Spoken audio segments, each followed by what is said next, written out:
न्यायालयानं 2 दिवसांची पोलीस कोठडी जी आहे ती सुनावली आहे।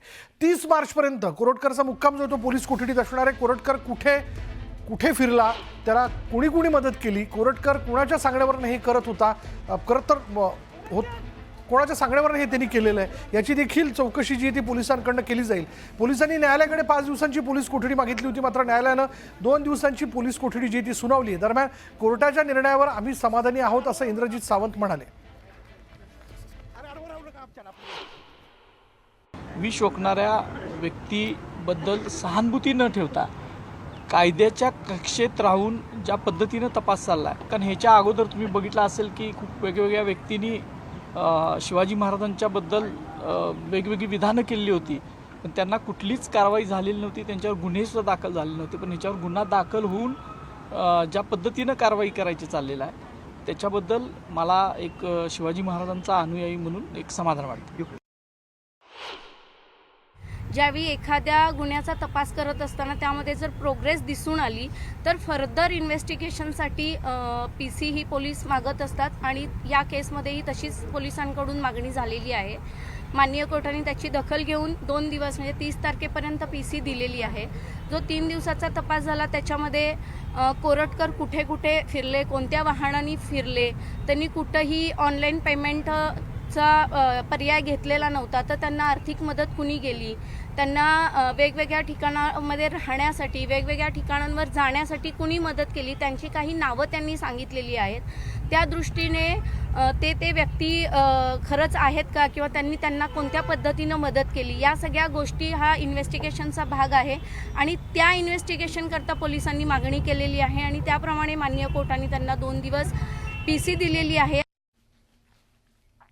प्रशांत कोरटकरला मदत करणाऱ्यांना पोलिसांनी नोटीस बजावली, तसंच मदत करणाऱ्यांना सह आरोपी करण्याची मागणी सरकारी वकिलांनी केली आहे। नागपूरचा प्रशिक पडवेकर, चंद्रपूरचा धीरज चौधरी, इंदोरचा हिफाज अली आणि राजेंद्र जोशी, तेलंगणामधील करीमनगरचा साईराज शेटकरने फरार कोरटकरला मदत केली होती आणि या मित्रांच्या मदतीने कोरटकर इंदोर, सिकंदराबाद, हैदराबाद आणि तेलंगणामध्ये फिरत होता।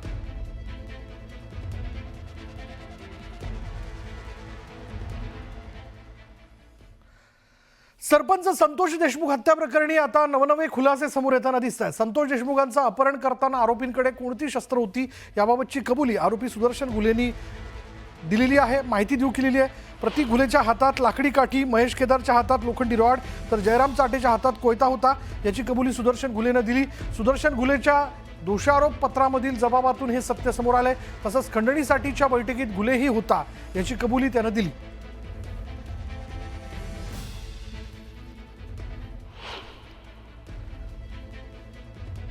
सरपंच संतोष देशमुख हत्या प्रकरणी आता आणखीन एक नवीन माहिती समोर येताना दिसते। आरोपी जयराम चाटेच्या जबाबात सुग्रीव कराडचा उल्लेख पाहायला मिळतोय। सुग्रीव कराडच्या सांगण्यावरून देशमुखांनी सुदर्शन घुलेला मारहाण केली, या मारहाणीमुळे वाल्मिक कराडची बदनामी झाली, कराडने घुलेला बदनामीचा बदला घ्यायला सांगितलं असं जबाबात उल्लेख आहे। हा बदला घेण्यासाठी आज आपण सरपंच संतोष देशमुख यांना उचलून त्याला चांगली अद्दल घडवायची आहे असा स्पष्ट उल्लेख जयराम चाटेच्या जबाबात आहे। त्यामुळे सुग्रीव कराड कोण असा प्रश्न उपस्थित होतोय।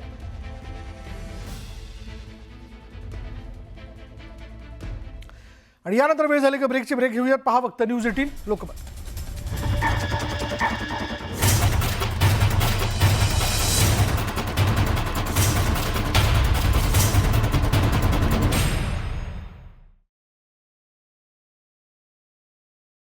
तिनं विवाह सोहळ्यात मटण खाताना चक्क हाडच गिळलं आणि हाड अन्ननलिकेत अडकलं आणि या व्यक्तीला उपचारासाठी ससून रुग्णालयात दाखल करण्यात आलं। दरम्यान डॉक्टरांनी यावर एंडोस्कोपी करून हाड बाहेर काढलं, त्यामुळे या व्यक्तीचे प्राण वाचले। नवी मुंबईतील तळोजामध्ये खुनाची एक धक्कादायक घटना उघडकीस आली। मुलांच्या खेळण्यावरून भांडण झाल्यानं खून केला असल्याचं कळतंय आणि आरोपी मोहम्मद अन्सारी याला तळोजा पोलिसांनी अटक केली असून त्याच्याकडे विचारणा केली असता त्याने खुनाची कबुली दिली।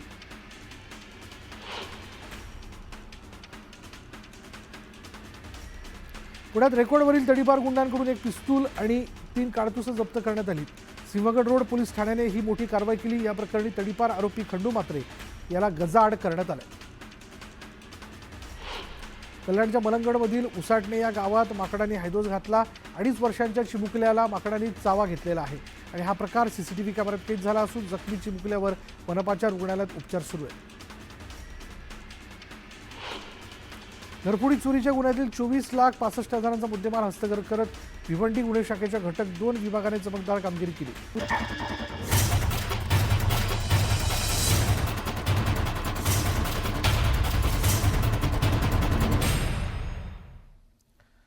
आणि आता ब्रेकनंतर बघणार आहोत पुण्यातील रहिवाशी असणाऱ्या तरुणीची बंगळुरूमध्ये हत्या झाल्याची धक्कादायक घटना जी आहे त्या घटनेमुळे एकच खळबळ उडाली. IT कंपनीत काम करणाऱ्या पतीनेच पत्नीची निर्गुण हत्या केली आहे. हत्येनंतर आरोपीनं पीडितेचा मृतदेह एका सुटकेसमध्ये भरून ठेवला होता आणि त्यानंतर आरोपी घटनास्थळावरनं फरार झाला. पण हत्येनंतर अवघ्या 24 तासात पोलिसांनी पुण्याजवळून आरोपीच्या मुसक्या आवळल्यात. राकेश आणि गौरी हे दोघेही मूळचे महाराष्ट्रातलेत आणि काही दिवसांपूर्वीच ते दाम्पत्य बंगळुरूमध्ये वास्तव्यास गेलं होतं. दरम्यान नराधम पतीने पत्नीच्या शरीराचे तुकडे करत सुटकेसमध्ये भरून ते ठेवले होते आणि या हत्येचं कारण अद्याप समोर आलेलं नाही. मात्र या धक्कादायक प्रकरणासंदर्भात घरमालकाने पोलीस कंट्रोल रूमला फोनवरनं माहिती दिल्यानंतर हा धक्कादायक प्रकार उघडकीस आला. दरम्यान आरोपी राकेशवर ससून रुग्णालयात उपचार सुरू आहेत.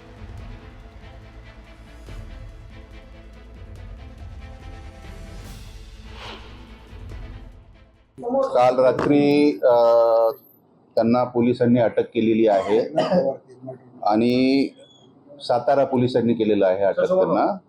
आणि त्यांना आज सकाळी आपल्याकडं साधारणतः 8च्या आसपास आणलेलं आहे आणि त्यांनी फिनाईल आणि अजून एक जे आपण झुरळ मारण्याचं औषध आहे ते त्यांनी केलेलं आहे असं त्यांनी माहिती दिलेली आहे. हे जे औषध आहे ते करोजिव्हमध्ये येतं आणि त्यांनी जस्ट पोलीस पकडायच्या आधी थोड्या वेळापूर्वी पिलंय आणि त्याच्या हातात काय बॉटल वगैरे होती अशी माहिती मिळते. झगड़ा तो रोज ही करती थी और वो ना वो एड़े जो मतलब ऐसा सर्किट जैसे होते हैं ना ऐसा वैसे करती थी. और मार उसके भाई को भी उसने एक बार मारा हुआ है. आपकी सगी बहन जी, तो आपको ये पता नहीं था शादी से पहले? पता था लेकिन वो दोनों छोड़ने को थे. हम 4 साल रुक गए थे कि शादी करने का नहीं, लेकिन वो दोनों ठानते कि हम लोग शादी करेंगे तो करेंगे वरना नहीं करेंगे. तो फिर हमने बोला अभी क्या है वो सुन नहीं रहे तो बोला चलो अभी शादी करके देंगे उनको. एकीकडे राज्यात विविध मुद्द्यांवरनं धार्मिक तणावाची परिस्थिती असताना दुसरीकडे पुण्यात एका हिंदू ब्राह्मण व्यक्तीचा अंत्यविधी एका मुस्लिम बांधवानं केला आहे. रमजानचा पवित्र महिना सुरू असताना आणि रोजे सुरू असताना जावेद खान यांना अचानक एक फोन येतो की एक निराधार ब्राह्मण व्यक्तीचा मृत्यू झाला आणि त्याचे अंत्यविधी तुम्ही कराल का.